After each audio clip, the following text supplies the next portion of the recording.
A very good evening to one and all present, and welcome to a brand new episode of View TV by Vijay Bhumi. This is a weekly series that we bring to you called Express with Ease, where we are joined by a bunch of bright young students, and we hear from them what they feel about contemporary topics, burning topics that are being discussed in the news.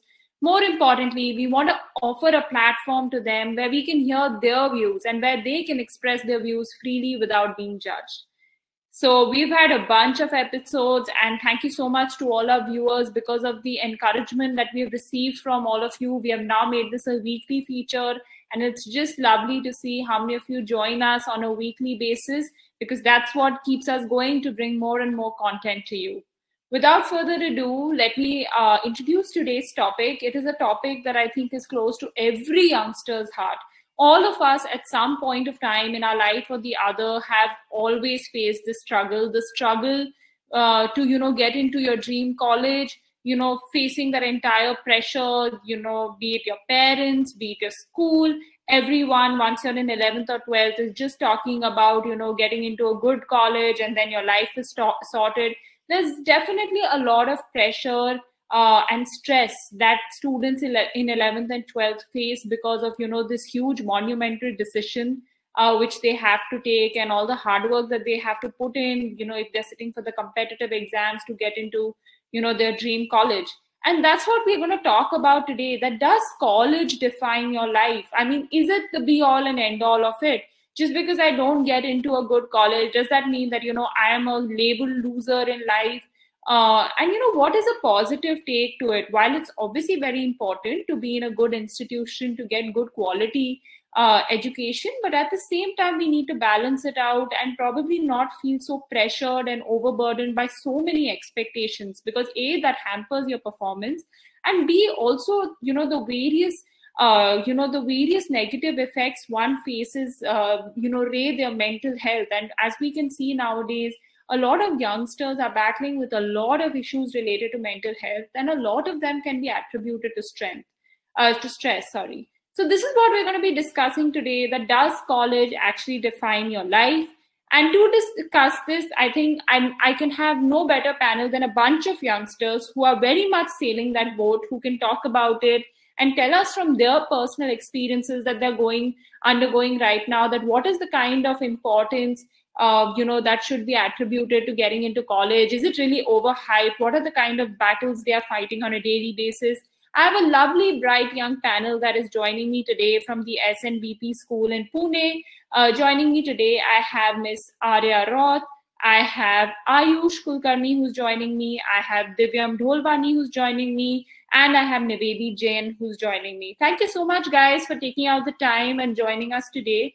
It's really lovely. This is a conversation I look forward to on a weekly basis to understand, what is the youth of the country thinking. And I think this is a topic, this is extremely close to our heart. I mean, I've seen a lot of adults talk about it, but I think that unfortunately we have not heard enough from the youth about how they feel about this particular topic. So without further ado, let's get into the questions.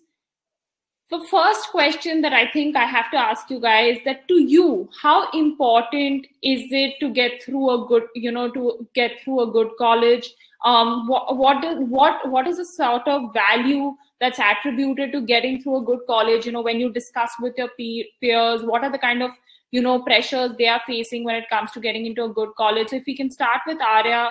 You're a 12th standard student, so let's hear from you that what you and your peers are facing at this point of time. So if you define success as getting job in a good reputed company and working there, I think getting through a good college is important. But then if your purpose in life is to get higher than that, to achieve something more than that, I really don't think college defines your life in that way. There seems to be an overwhelmingly prevalent issue that college, getting a college degree is the key ingredient to a lifetime of success and fulfillment. Like if you get to a college, you're responsible and that you will become successful in life. And if you don't if you don't do college, you're a loser and that you can't do anything. But I don't think so. I think there are many other options many other ways you can be successful in life, like paid schooling or online. Like there are many options. There are many examples of people who are successful without getting into college, like Bill Gates, Larry Ellison, Steve Jobs, etc. So, and also I think it doesn't teach you the practicality of life, like how you can actually earn money, or how you can be practical in difficult situations of life. So I really don't think college defines your life. Thank you so much, Arya, for your very well balanced opinions. Now let's go to the youngest of the group today, Ayush. Ayush, do you think that this is this concept of getting into a good college is overhyped, and there's a lot of stress that's being created around this? Like, what do you feel? I mean, you're going to be getting into this race very soon now. So, how do you perceive the situation? Honestly, I think college is the last step for you to get started with your career. If you don't necessarily need a college to start your career, but if you really want high chances of getting a head start in your job, you need a college. Having a degree from a renowned college will really give you an edge against the other job applications. And not just that, if you decide to be an entrepreneur and start a business, having a good background will make sure that investors and customers will be attracted to your business. Definitely, that is true. I mean, definitely coming from a good institution does have its merits. And obviously, there's a lot more value that people on the face of it do attach to you when they know that, which institution you come from. Agree with you totally. Let's now hear from the two other 12th graders we have. Nivedi, first to you. Do you think this is a concept that's overhyped? What value does getting into a good college hold in your life? I think it is very important to get through a good college in a student's life, because a good college means good faculty. And if a student is guided and directed by a good faculty, then the student's interest in academics will enhance and he'll be able to achieve success in life. In a good college, a student is always surrounded by good and intelligent people. So he can always learn new things from them. While studying, environment is also very crucial. So I think if a student um, goes in a good college, he will get a good environment, and he'll be able to grow overall in his life. So I think that the overhype is justified. Okay, so that is one way of looking at it. Okay, I mean, that's some very good points that you have made there, Nivedi. Thank you. Divyam, let's come to you now. You're again a 12th standard student. When you discuss with your friends, what is of more importance to them? That, just the brand name of a college, that, it's just a premier institution like an IIT or NLU? Or are they going to college because that's the college that they think that's best, that would teach them the choice of discipline that they want to study? So I mean, it's really about this, that are we running behind brand names, or are we running behind the joy of learning and going to a college where I can actually learn that very well? What is your perspective on this, Divya? Yes, ma'am. Namaste, ma'am. Thank you so much for giving us this platform to present our opinion.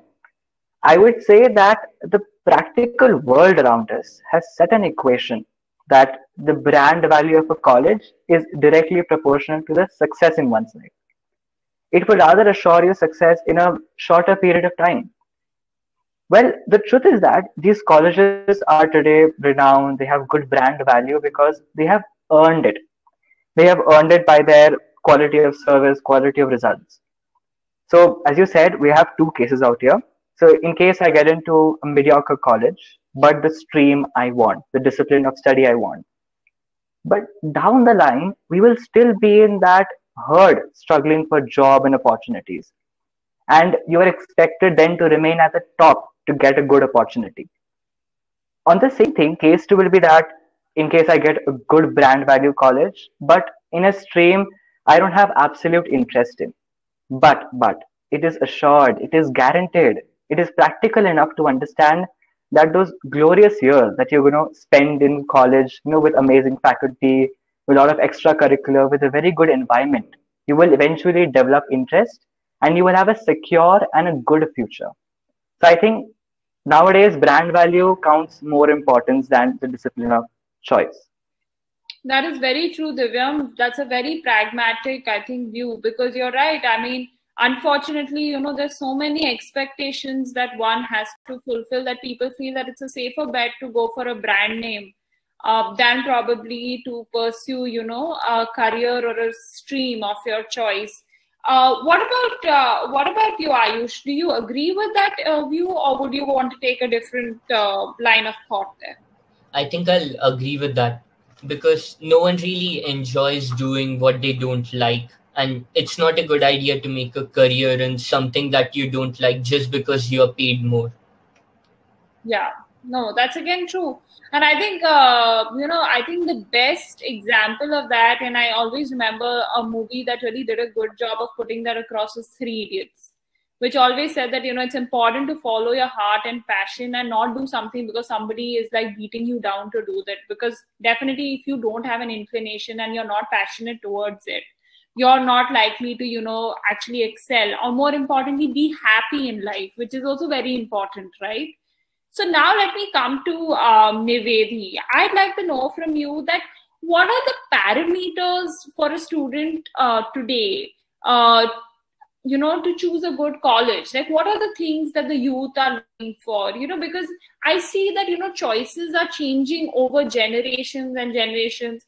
Sometimes, in the earlier generation, like, there were, especially for girl students, this was a consideration. It had to be close to home, prefer not staying in hostel, etc. But now things have changed. We are also looking for experiences, to go and stay elsewhere, to be independent and to stand on our feet. Like that, what are the considerations that, your generation is looking at when they want to choose that, okay, fine, this is the college that I want to go to? Okay, so I would like to mention a few parameters. Firstly, the college location and the city in which it is situated in. Then infrastructure. Obviously, many of the students look after the labs and whatever the facilities the college is providing. Then academics and hostels, and lastly, the quality of staff. Because if the college does not have a good staff, then there's no point of taking the admission there. So these are the few parameters that youth look up to. Very balanced parameters. Arya, would you like to add to that? Anything that, your parameters that you would like to add to it? No, Nivedi said about the faculty and all. True, I absolutely agree with her. The faculty, today's youth looks more into the faculty and like the infrastructure or the situation, location where it is located, so that bus fare and everything can cut out. So yeah, I agree with her. And what about, if I were to ask the four of you, what about your peer group? If you're going to a residential college, then is freedom also important? Like, are these important considerations that people talk about? The kind of, people they're studying with, what kind of group of people will they be? What is the kind of flexibility that the colleges offer? Is that a parameter that we're looking at? Anybody would like to respond? Well, ma'am, I would like to say that freedom, flexibility, which is given to students should come with a guaranteed learning. Freedom shouldn't be used in excessive amount. Like, it shouldn't spoil the behavior of the child. So I think if colleges are guaranteeing that we are giving freedom in the right manner, and we will train students to become independent and responsible, that is what is a parameter. Thank you so much, Divyam. See, this is a question why I purposely asked and brought up, because I think this is a big misconception that a lot of, adults have, that, youngsters end up choosing colleges only because, they want to go to places where there's excessive freedom and, where they can, try various things, etc. And I personally think that that's a bit of a misnomer about this generation. So while they understand the concept of freedom, I also think that they understand the concept of responsibility. So I don't think that that's the sole factor that they have. Thank you so much for that answer, because this is important. These are the kind of dialogues we're looking to create. Super. So I now have to ask you another question. So I have seen this during my school time. Sometimes, when I used to see people preparing for the JEE, IIT JEE, or the BITS exam, or medical, or the CLAT, etc., I felt somewhere that people used to get so competitive about preparing for these exams. They were so caught up in the exams that somewhere they started missing out on the simple joys of school life. Always, whenever you're in 11th and 12th, like I would see in my school, because my school was a very academic oriented school, the conversation was only about once we get into college, this, once we get into college that, the focus was never the present. It was always the future. And in that, I felt that, we somehow did not end up, enjoying that time to our maximum level. Do you guys also feel the same? What is your experience on this? Who would like to take this question first? I think I would like to take it. Yeah, go ahead, Ayush. I would like to give an example from my own personal life. One of my friends is like really obsessed with an entrance exam of this particular college. He's so obsessed with it that he pays little to no attention to his looks or social skills or athleticism. And I just feel sad for him, knowing that life is just not about getting into a college, earning a lot of money, and then living a luxurious life. I think it is also about making good friendships that stay with us forever. Absolutely agree. Human relationships are of paramount importance. You might be the most successful person in the room, but if you don't have your close, near and dear ones, if you don't have friends and family, I think that's what also leads to a lot of people developing mental health issues and actually becoming very lonely, which is also a sad reality of our times today. What about the three of you in 12th standard? You are experiencing this on a daily basis. How do you see? Do you think people are missing out on the simple joys of school life, which is not going to come back again? Yes, ma'am. Actually, we do miss that. Who would like to go first? The floor is yours. Divya, I'll go. Okay, please go ahead. Yeah. So I think people do really miss on other things, and also apart from academics and social lives, I think sports should also be considered something that you should engage in, or like sports activity, or like school functions. The school the school takes functions or activities. You should take part in that also, apart from friendship and social skills. So yeah, I think that is also, and also being present in that moment with your friends, not only studying. I think that should be. Yeah, totally agree with you there. I mean, because this is your last year in school. I mean, last time you'll have a school annual day, you'll have a school sports day. I mean, if you miss out on this, then well, too bad. You've missed out on it for life. What about Divya? You want to say something here? Yes, ma'am. So there's this quote very famous that all work and no play makes Jack a dull boy. So I would say that a balance of everything is what is required to make someone successful. So I'm speaking in their favor only, that you want to become successful. So keep a balance of everything, because if you're going to cherish memories and create them and have fun with your friends, it's going to make you mentally fit. You will be ready for the next challenge. So that will help you achieve your goal. So I think if they're not enjoying this part, they are stepping one step behind from their goal. Absolutely. Agreed with you there. Now, I'm sure a lot of your friends, like, Ayush was saying, somebody's preparing for a competitive exam for a college. I'm sure your friends also must be preparing for the various entrances. Now, we know in India, every entrance exam, you have thousands of students who apply for it. So, it's really also not sometimes about how hard you've worked or how smart you are. Sometimes it even comes down to the luck factor. You may have studied so much, but maybe it's just not your day, You've maybe missed it by half a mark, you missed it by 1 mark. When that happens, how do you think students should react in that situation? Because I think that is very key, because I have spoken to so many people who get so depressed, who feel like, all hell's broken loose. Now, bas life khatam hi ho gayi hai, now there's nothing ahead of this. How do you think, because now you all also must be preparing yourself mentally, you're going to be, in that zone very soon. So how are you preparing yourself for the eventuality that, okay, if it doesn't work out, what next? Like, how would you react to it? Nivedi, let's start with you first. I think that if I do not get the college of my choice, I'll feel bad initially, but then I'll not lose hopes. I'll apply in different universities, because there are so many universities and college around. and I'll definitely get admission in one of them.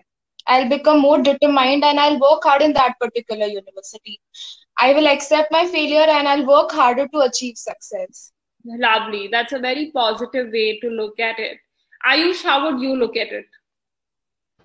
Honestly, it's literally a nightmare of every single high schooler, just knowing the fact that there is a chance that you may not be able to get into the college after all that preparation. But I think I'll just hide all that and apply to some other university. Super. I'm glad that at least 2 out of 4 have yet not said that, I'm going to try again and I'm going to drop a year. And, because I see a lot of students take that decision. And I always tell them that, guys, please, time is very precious. It's okay. You cannot just lose 1 year of your life behind a college. I mean, I understand you have not gotten into a college of your choice, but that doesn't mean that's the end of the world. I mean, your focus should be, actually making sure that whatever you want to become, if it's an engineer or doctor, a lawyer, whatever it is, you be the best at it and make the most of the opportunities that you can at the other college that you get into. Divyam, you wanted to add something? Yes, ma'am, sure. Well, I would consider myself very fortunate in this matter that I have very supportive parents. Well, it is important to get into your dream college, but I would say it's not the only option available for you. So, first of all, you just have to calm yourself and develop a positive mindset. Then you should be around motivating people that because every dark cloud has a silver lining. And I would say if destiny did not make you go there, so destiny has rather planned something better for you. So let us have that positivity in mind and look for the best option available for us next. That is true. That is true. I think it's so important for us to, look at the silver lining in all situations. I mean, not always think that the worst has happened to me. I think it's important to be grateful for whatever you have. And I mean, if something's not worked out, this is not really the end of the world.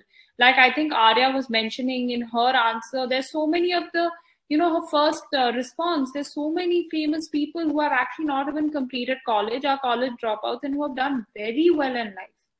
I think, the aim should be doing well in life, excelling at what you do. It's okay if one means is not worked out, if one path is not worked out, that doesn't mean that all paths are closed. I mean, there's another way that you can get it. So now as we're drawing towards the conclusion of our conversation, this is a question I would want all 4 of you to respond, which is that the pressure is undeniable. The stress is undeniable. Like Ayush said, it is every high schooler's nightmare that, you don't make it to a college of your choice, because as it so happens in India, it's not only your dream that's attached to it, but in a lot of cases, it's also parents' expectations, aspirations that are attached to it. So that's what makes it, very stressful for students. So in that scenario, what is the advice that each of you would roll out to, school teachers, your school educators and parents, that how can they minimize the stress and pressure levels? And like how, Divyam said, that rather than being like, just creators of stress, how can they be stress busters and not add to the already existing stress? So Arya, let's start with you. What is your advice to parents and teachers? So I really think parents and teachers should not pressure the students. They are already in very high pressure while giving their entrance exams and stuff. So I just support them in a way and believe in them.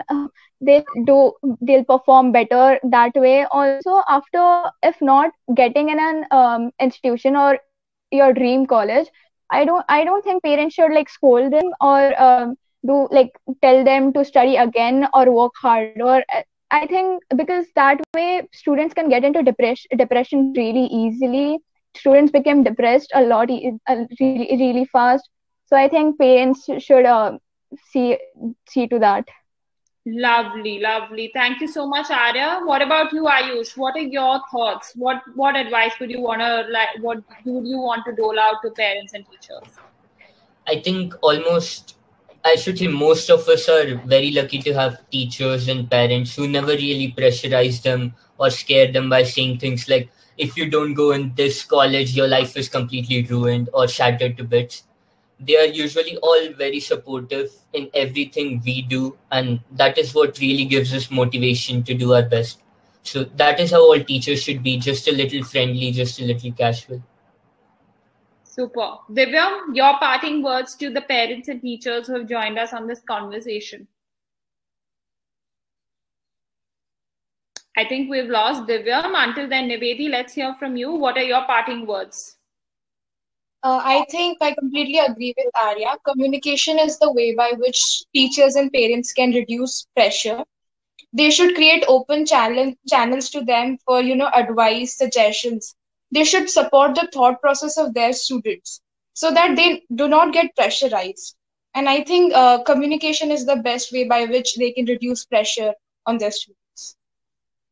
Absolutely. So for all the educators and parents who are joining us, I think it's so important that there's already a lot of invisible pressure that, exists in their lives. I mean, they are feeling it on a daily basis. Students feel it when they go to school, when they're going to tuitions, when they go for their coaching classes for these competitive exams. They obviously feel it. So I think, thinking of parents and teachers that by putting more pressure in them, we're going to inspire them to perform better, need not necessarily be true, because sometimes it is very counterproductive to the students. They end up developing a lot of mental health issues, and most importantly, they suffer from serious underconfidence, which is going to hamper their performance in the exams, the entrance examinations, etc. So it's important that in fact parents should keep a light environment at home. Engage in fun conversations with them. Actually try to make your dinner table conversations related to topics apart from college, because there's anyway enough chatter around college. Which college are you going to go to, and entrance exams and coaching classes and this and that. So we should probably talk about other things. And if at any point of time we feel that a child is looking like they're stressed, we should make sure that we create a safe space where we can interact with them, communicate with them, have a dialogue with them, and try to understand and ease their pressure and burden a bit. Divyam, now that you've joined us, I would love to hear your parting advice to the educators and parents on the conversation today. How can they reduce the stress, and what is the best environment that they should create so that students feel a little stress-free? Sure, ma'am. So I would say that if we pressurize the student, so whatever potential he or she has, whatever he or she could achieve, that potential will be used in the wrong direction. Correct. So I think we should maximize the potential. That is the first aim. So parents should actually examine the high expectation from them. So they should motivate their students, ask them to work hard, set a goal, but not worry about the result, because that becomes a pressure for a normal child. So they should actually, start for a healthy college search process. Healthy, I here mean by according to the child's potential, not according to a topper's potential. And constantly, ask them, are they doing good, and are they stressed or not? And if they are, calm them. Correct. I totally agree with you, Divyam. That's very sound advice. A big thank you to all my lovely panelists for joining us today on this conversation. I think it's a very important conversation that, we must have regularly, because only when we talk about it are we also giving a lot of food for thought to parents and educators, for them also to reflect and, imbibe a lot of these practices into their, into their interactions with students and children. So thank you to all of you. A big thank you to your school coordinator and your principal for making this possible for us. A big thank you to all our viewers for joining us. It's really great to see you guys join in such large numbers. This is what keeps us motivated. We'll see you again next week at the same time with a fresh panel to discuss another burning topic that's very close to the youngsters' heart. Thank you, everybody. Stay safe. Bye-bye.